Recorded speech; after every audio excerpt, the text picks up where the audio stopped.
Voilà, on va dire qu'il y a deux défis majeurs quand on parle des défis de la vaccination en Guyane. C'est d'abord connaître la couverture vaccinale.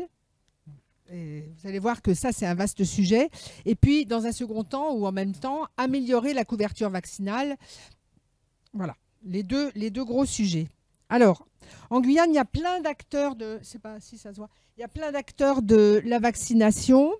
Il y a évidemment tout le secteur libéral, les médecins traitants, mais vous savez qu'il n'y a quand même pas énormément de médecins traitants. Il faut savoir qu'on a notre particularité de la fièvre jaune qui est rendue plus accessible grâce à l'habilitation de 48 actuellement à 48 médecins généralistes à la vaccination fièvre jaune. Ça va passer à 53 en 2025. Donc, un effort pour ouvrir la vaccination. Sauf que tout le monde n'accède pas aux médecins traitants. Alors, il y a aussi, depuis janvier 2024, je ne sais pas si vous êtes au courant, qu'il y a une habilitation pour d'autres professionnels de santé à vacciner et voire même à prescrire la vaccination. En ce qui concerne les pharmaciens et les infirmières libérales qui ont été formés, il y a une possibilité de prescrire et d'effectuer la plupart des vaccins, mais à partir de 11 ans. Et puis, les sages-femmes, eh ben, elles peuvent vacciner dès la naissance. Un des gros acteurs de la vaccination, bien sûr, c'est la PMI. La PMI qui vaccine les enfants de 0 à 6 ans et qui vaccine très probablement une très grosse proportion des enfants de 0 à 6 ans. Le problème, c'est qu'on ne sait pas exactement quelle est la proportion.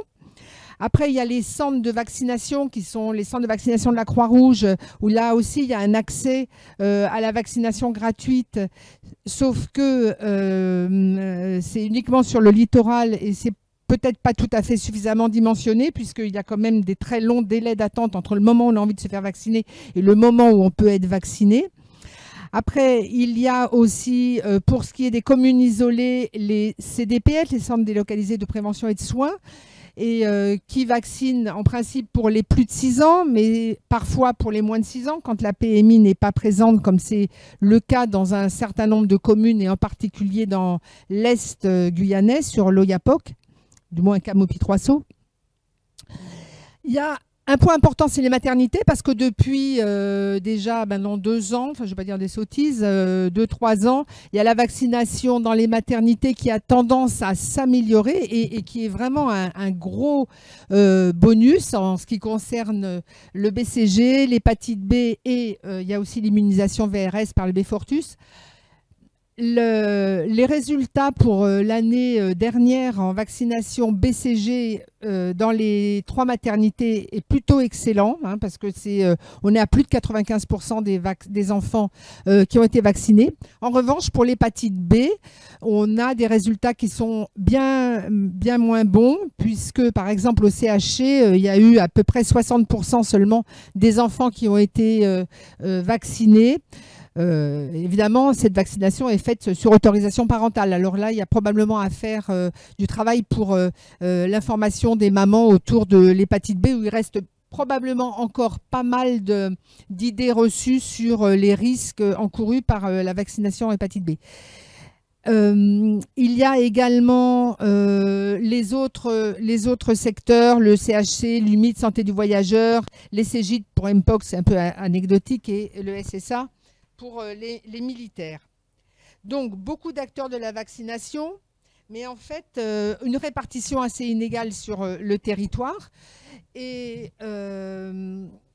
en fait, étant donné la faible densité, une offre très probablement très insatisfaisante par rapport aux besoins, très insuffisante. Il ne faut pas oublier qu'une part très importante de la population a un accès difficile aux soins, alors vaccination et le reste des soins. Bien sûr, on pense aux personnes des communes isolées, où on sait que quand on habite dans un campou, pour se rendre dans la structure de soins la plus proche, il faut prendre la pirogue. Et puis la pirogue, ça coûte cher. Et il n'y a pas forcément d'essence et les eaux peuvent être basses. Donc, en tout cas, et puis il n'y aura pas forcément de professionnels de santé le jour où on va venir. Je pense à certaines PMI sur le Maroni où j'ai vu à plusieurs reprises des mamans venir avec leur bébé, sauf qu'il n'y avait personne pour vacciner le bébé. Elles viennent une fois, elles viennent deux fois, elles ne viennent pas trois. Donc après, on n'a plus de possibilité de vacciner. Enfin, en tout cas, on a un moindre accès. Et puis, la difficulté d'accès aux soins, ce n'est pas que dans les communes isolées, c'est le littoral aussi.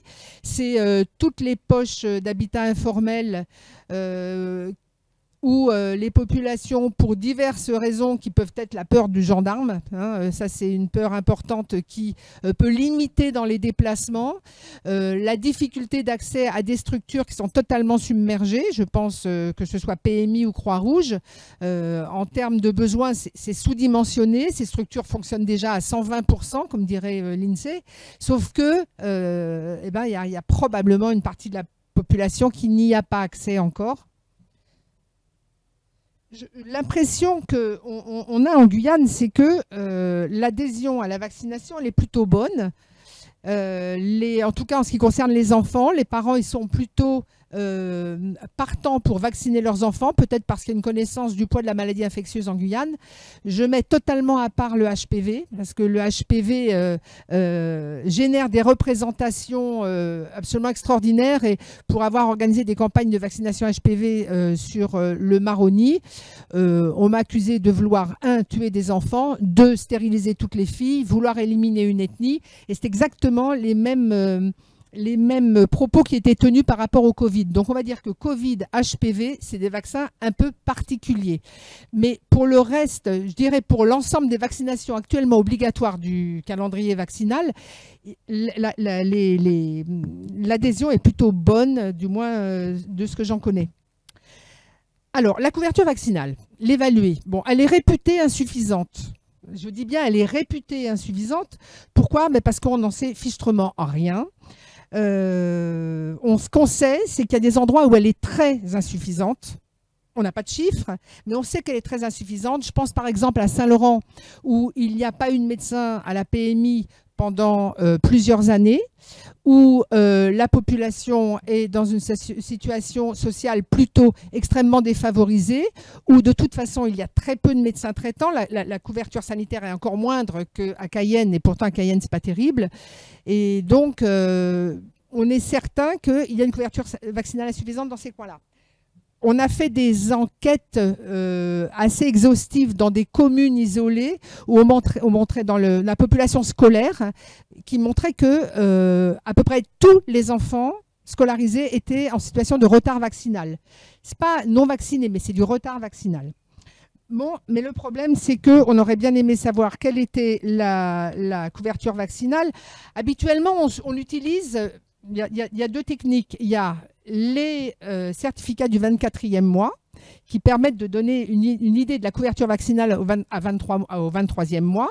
Sauf qu'en Guyane, on a 10% seulement de remontée des certificats du 24e mois, donc ce n'est pas du tout exploitable.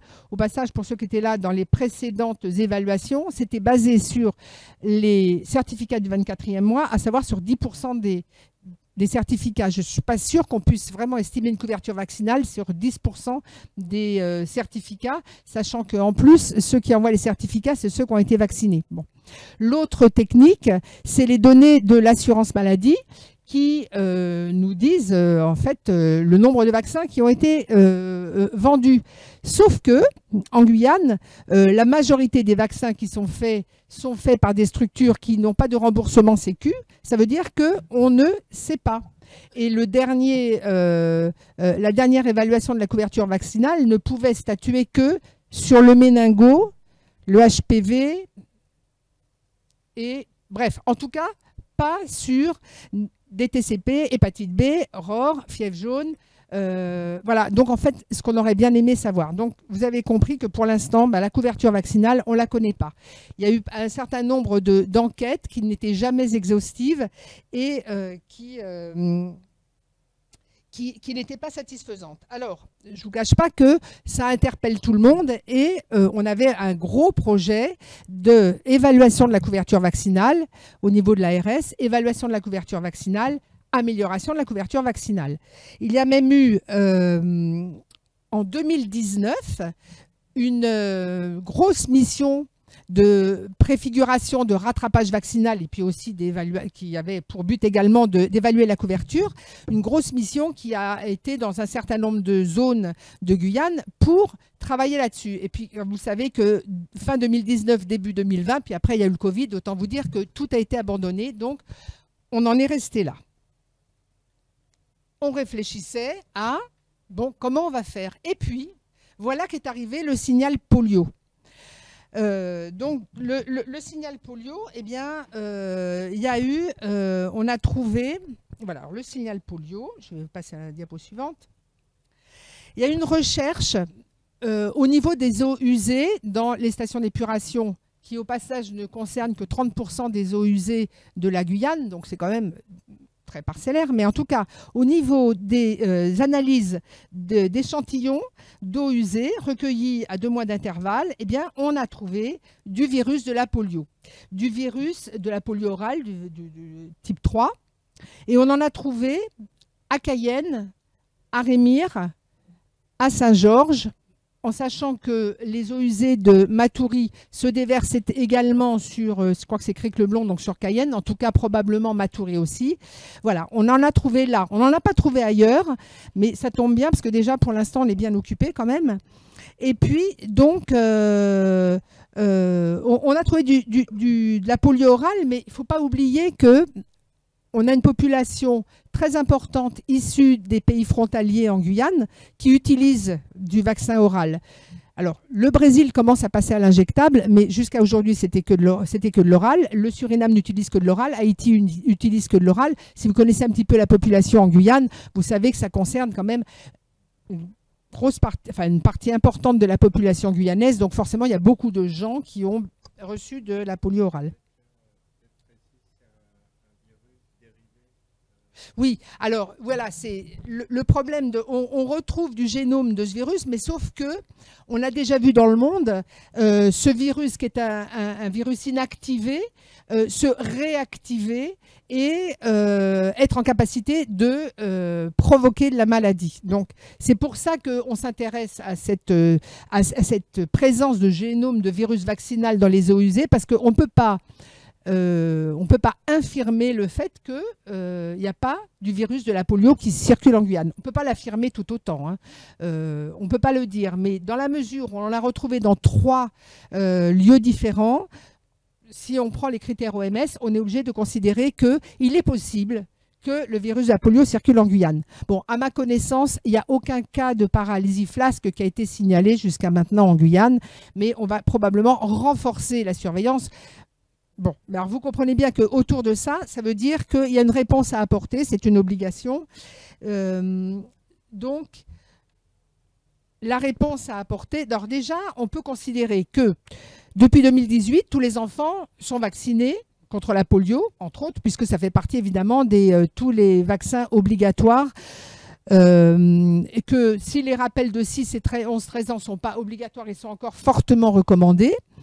Le problème, c'est qu'on n'est pas tout à fait assuré que tout le monde a la capacité ou souhaite respecter l'obligation vaccinale, et on n'est pas tout à fait certain non plus que l'accès aux collectivités, normalement l'accès aux collectivités impose la mise à jour du calendrier vaccinal. Sauf que on n'a pas tout à fait les moyens de le vérifier et il n'est pas certain que ce soit bien fait.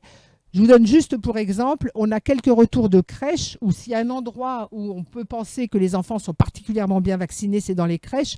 Or, on a déjà au moins 2 crèches où on a deux enfants, un enfant pas vacciné. Donc, on a en Guyane des enfants qui sont dans des crèches et qui ne sont pas vaccinés. Ce qui paraît assez étonnant quand même. Alors, il a fallu répondre à ce signal polio. Normalement, c'est toute la population. Si jamais on avait des tonnes de professionnels de santé et des tonnes de moyens, certaines préconisations, c'est faire un rappel à toutes les personnes qui n'ont pas eu de vaccin depuis 1 an. Alors vous doutez bien que ça ferait à peu près 300 000 personnes concernées en Guyane. Ce n'est pas possible. Donc on a déterminé un petit peu vers qui on allait projeter des actions. Alors la population générale, les enfants de moins de 2 ans, les quartiers plus ou moins informels et défavorisés et les enfants scolarisés. On a sollicité bien sûr tout le secteur libéral pour qu'il y ait un focus sur la vaccination, un contrôle un peu plus systématique et la vaccination en cas de besoin. La PMI est bien sûr très impliquée dans toute cette action pour peut-être renforcer la vaccination de la population concernée par le suivi PMI, mais peut-être aussi essayer d'élargir. Là, c'est en cours de discussion. Tous les acteurs de la vaccination qui interviennent dans les quartiers sont également impliqués, je pense surtout aux équipes mobiles de la Croix-Rouge, pour développer l'allée vert. Vous avez bien compris que c'est uniquement actuellement dans les 4 communes concernées, hein. On parle uniquement de Cayenne, Matoury, Remire-Montjoly et Saint-Georges. On parlera de la suite après. Et puis, il y a un gros rattrapage vaccinal qui a été décidé dans les écoles. Pourquoi dans les écoles? Parce que, comme je vous disais tout à l'heure, c'est pas sûr que tous les enfants soient bien vaccinés, parce que c'est quand même plus facile de toucher les enfants quand ils sont à l'école. Et on a donc tous les enfants de maternelle qui sont censés avoir fini leur schéma vaccinal, mais ce n'est pas toujours le cas. Et puis également les enfants de CP, parce que ça correspond au rappel de 6 ans. Et puis également les enfants de 5e, parce que ça correspond au rappel des 11-13 ans. Puis en plus, c'est l'âge où on propose la vaccination HPV. Donc ça nous a semblé judicieux de faire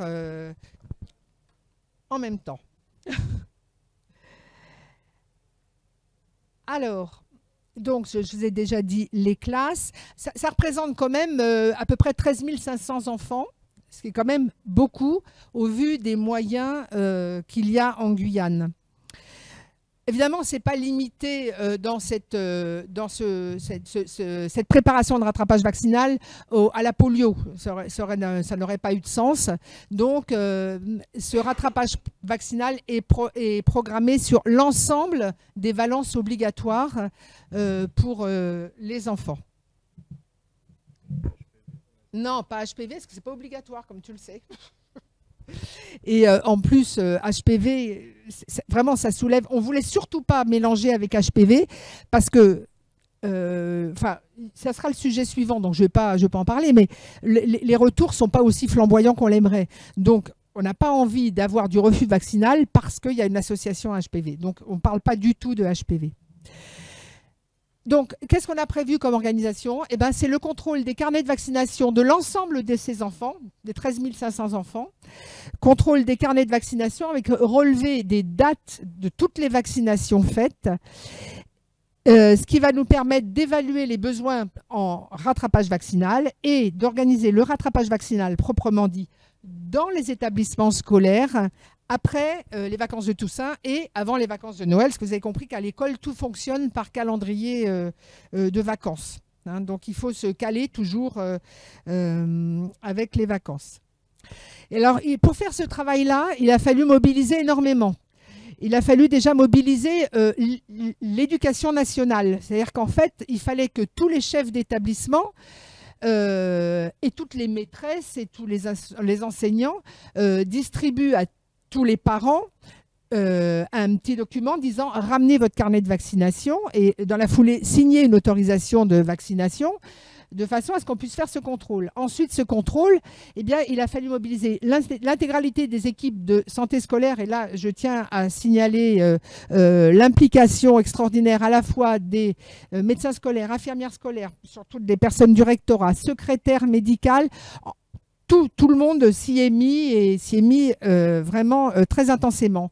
On a mobilisé aussi tous les services de santé préscolaire. Ils ont tout le monde a arrêté les activités pour faire ça. Hein. Également les services de PMI. On a même eu du renfort de la Croix-Blanche. Hein. Et puis aussi, je tiens à remercier mes collègues de l'ARS parce que l'ARS s'est fortement mobilisée pour aller faire ce relevé. Alors, on est encore en cours. On ne sera pas aussi exhaustif qu'on l'aurait voulu, mais on a quand même un nombre tout à fait... Ah oui, puis j'oubliais le renfort des élèves infirmières. On a eu un renfort des élèves infirmières de 3e année qui sont venus se coller au remplissage des tableaux de ces fameux tableaux. Je n'ai pas pensé à vous donner un exemple de tableau, c'est dommage, mais voilà. Ensuite de quoi, ces tableaux-là vont être analysés pendant les vacances à Toussaint. Merci Santé publique France, qui va beaucoup travailler là-dessus. Et à partir de là, avec l'ARS, et à partir de là, eh bien, on va pouvoir déterminer les besoins et organiser le rattrapage vaccinal qui sera fait au sein des établissements scolaires via la réserve sanitaire qui va être mobilisée le temps qu'il faut pour vacciner toutes les personnes qu'il faudra vacciner. Vous voyez que c'est quand même une opération d'ampleur. Alors, bien sûr, le signal polio a déclenché toute cette agitation, je veux dire, autour de la vaccination, mais c'est en fait l'opportunité dont on avait besoin pour relancer un programme auquel on s'attache, on essaye de s'attacher depuis longtemps sans arriver vraiment à avancer. Et en fait, premièrement, le relevé des vaccinations des enfants de maternelle va quand même nous donner une idée de la couverture au 23e mois. Bon, rétrospective, d'accord, mais les enfants qui ont 3 ans, on pourra voir comment ils étaient vaccinés à 23e mois, c'est les 4 ans aussi. On aura déjà une idée de la couverture un peu rétrospective, mais de la couverture au 23e mois. Et puis, on aura une idée de la couverture sur toute cette population scolarisée. Et l'idée, c'est bien sûr de ne pas s'arrêter à ces communes-là. Quand on aura fait tout ça, eh bien, on va développer sur l'ensemble de la Guyane et probablement sur des communes qui sont infiniment moins bien vaccinées que celles qui sont ciblées actuellement par le signal polio. Tant mieux, parce que ça va nous donner justement des éléments pour organiser, probablement différemment, mais pour organiser encore mieux à la fois l'évaluation de la couverture vaccinale et à la fois un rattrapage dans l'ensemble des communes guyanaises. Voilà, merci.